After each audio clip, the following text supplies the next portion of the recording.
everyone, Krista Moser here, and guess what? I get to show you my latest pattern. This is fall foliage.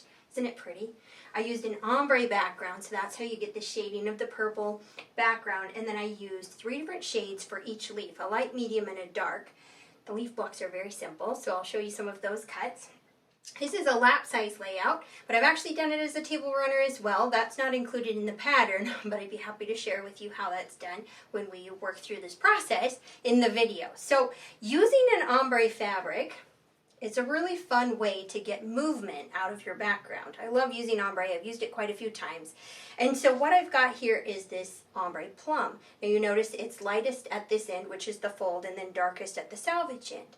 So when I cut my pieces across these strips, I just separated them into stacks, moving my way dark to light.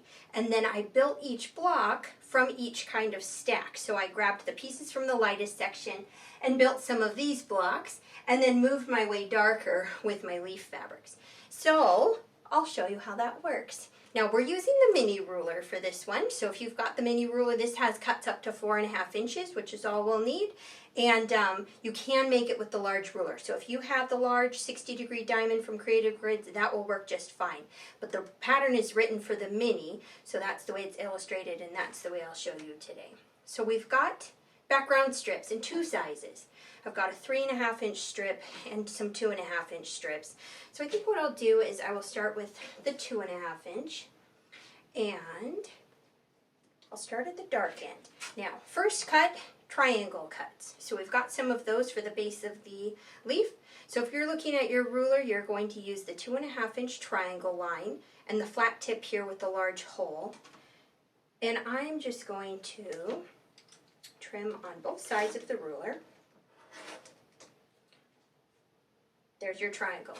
Turn the ruler to get the next cut, the same thing. Now the 2.5 inch line hits the top of the strip and the flat tip comes down to the bottom. Work your way down this strip, just cutting 2.5 inch triangles. And you'll notice these triangles are getting lighter and lighter as I'm working my way towards the fold. So you'll get quite a few from one of these strips, and you get the idea. One thing that I'm going to have you do with this pattern, it's always a good idea, is to nip off these outside 2 tips. So when working with angles, it's nice to have these engineered corners, and it's an easy thing to do.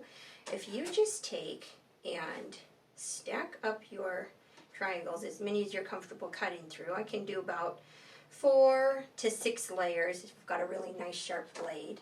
So I stacked some triangles like this. Now I've got these stacked in such a way that the points go up and out away from me, kind of like little wings. So if I've got those up and out away from me, then I can take the ruler and place it down on top of that stack and use my diamond lines. So we cut triangles, of course filling up this space. So you turn the triangle around, now it fills up your diamond space. And this 2.5 inch diamond line, now I can just go in and nip those tips off at the same time. So that's pretty easy. Okay, so that's the 2.5 inch triangle cut. Set this aside. Next, we are going to do 3.5 inch trapezoids. So this is all for background. You probably figured that out already. So instead of the 2.5 inch line, we're going to scoot it up to the 3.5 inch line. 3.5 at the bottom. And the top hangs over by 1 inch, and there's a couple of stars that give you that measurement. Turn your ruler around so the 3.5 is at the other end, and then around again. So it's 180-degree swivel each cut, working your way down the strip to get enough cuts. Now you just need 4 of these cuts for 1 leaf block, but I am going ahead and cutting the whole strip so I can kind of show you when making stacks, you've got all your cuts and they shade from light to dark. So if I'm going to build this one here, I would probably pick up these pieces, and that would be the ones that would fit into that, just to get your shading. So we'll just go ahead and stack these up. Save for later. Okay, next, also a 2.5 inch strip. And this cut is a 4.5 inch trapezoid. So we just did a 3.5 inch trapezoid. So it's 2.5 inch triangle, 3.5 inch trapezoid, 4.5 inch trapezoid. Here's your 4.5 inch line. Just like this. And I'm going to go ahead and nip these outside tips off while I've got it here. Turn it around and do the same thing. Nipping these outside tips off. One more, just for good measure.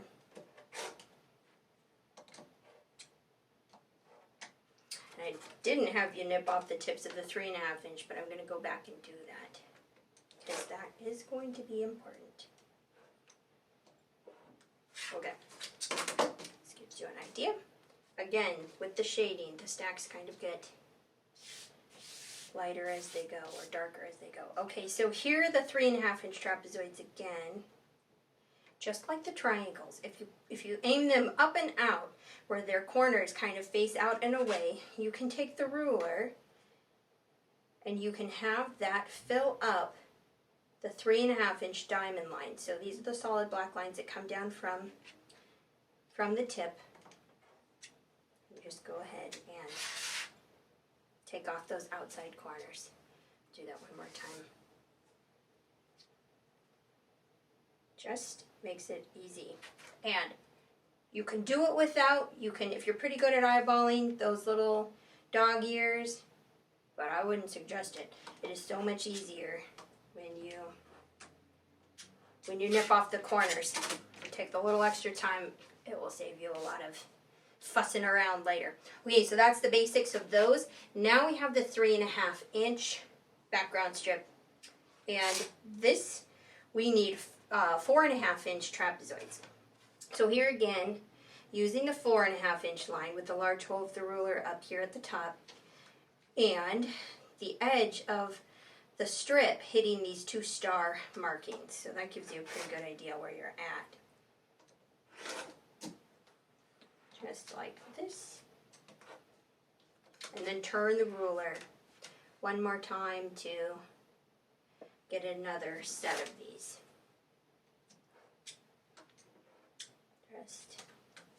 So keep working your way down the strip to get yourself some 4.5 inch trapezoids. And so you can pick your background from the same sections, lights or darks, and build your leaves. Okay, well, that's good. Just like that. I'm going to set these aside.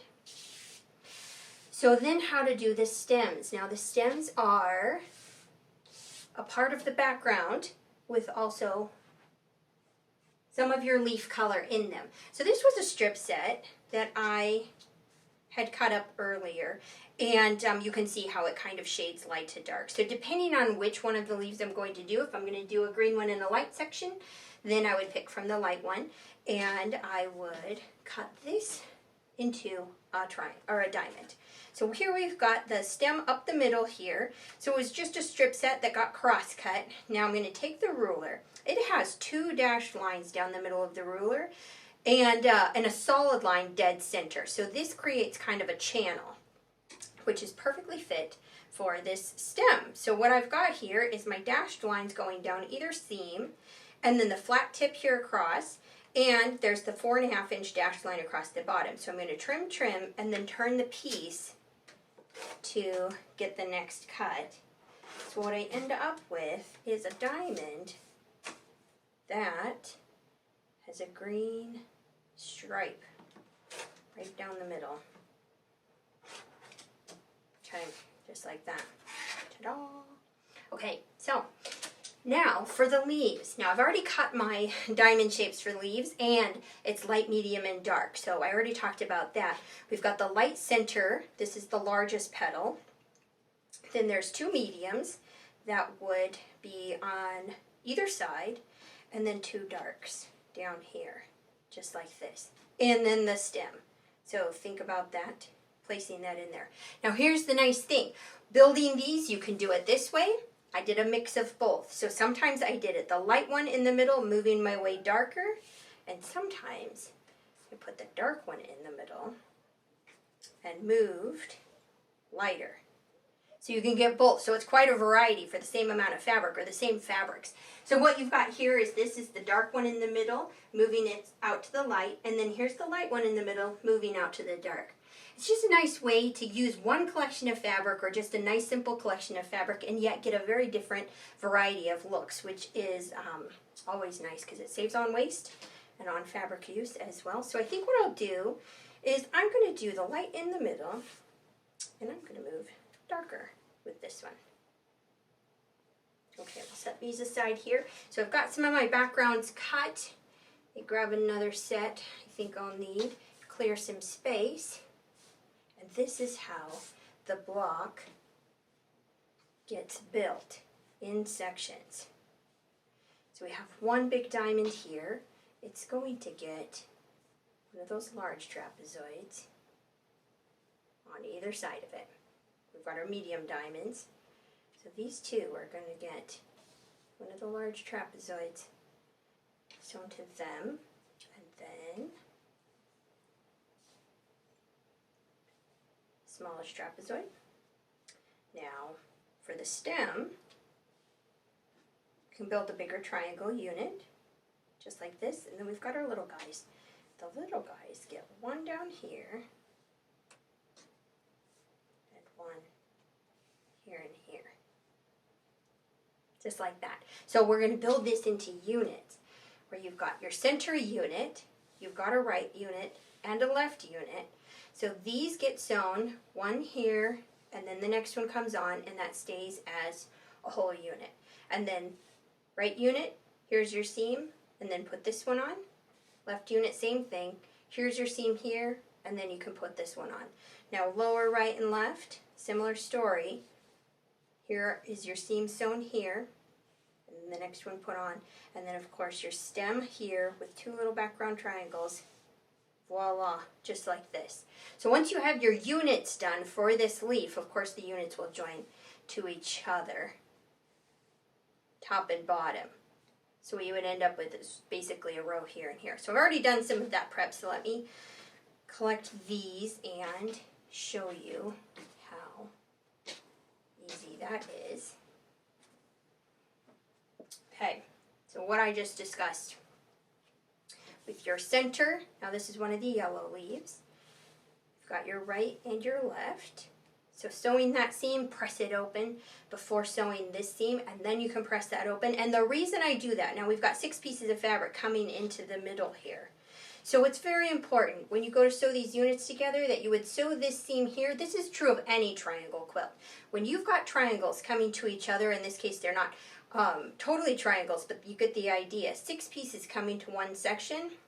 You're going to sew one seam, press it open before sewing the next seam, and that way you will avoid getting a wad of fabric in the middle, because that is something that happens with triangle quilts. Is if you just sew the seam and bend it to the side and sew the next one on, you're going to end up with somewhat of a pile of fabric, which can become a wad, especially when you go to join it to the next side or the next row. So that's what we're doing here. So we've got one seam, press it open, then the next seam, press it open. Now everything lays flat, especially here in the point. That's also why we trim the tips off, is because you want to have all those points gone. It removes all the bulk. And then what we've got here is the stem unit, lower, press that one open, and then lower left and press that one open. Now you've got top half and bottom half. Only the midline, you know, see how clever that is the midline is dropped down below. So then when you join these two here, one final seam across, they all come together in the middle and your whole block is done. So I've got that one done here. Here's something you can kind of see side by side actually. This is the yellow leaf that's light in the middle, moving darker. Yellow leaf that's dark in the middle, moving lighter. So you get kind of a good side by side of how those are going to work. Very fun. And you notice my background shading here. So what I had with the green was a little bit lighter. Now this is kind of medium, moving darker. I've got one that's totally done.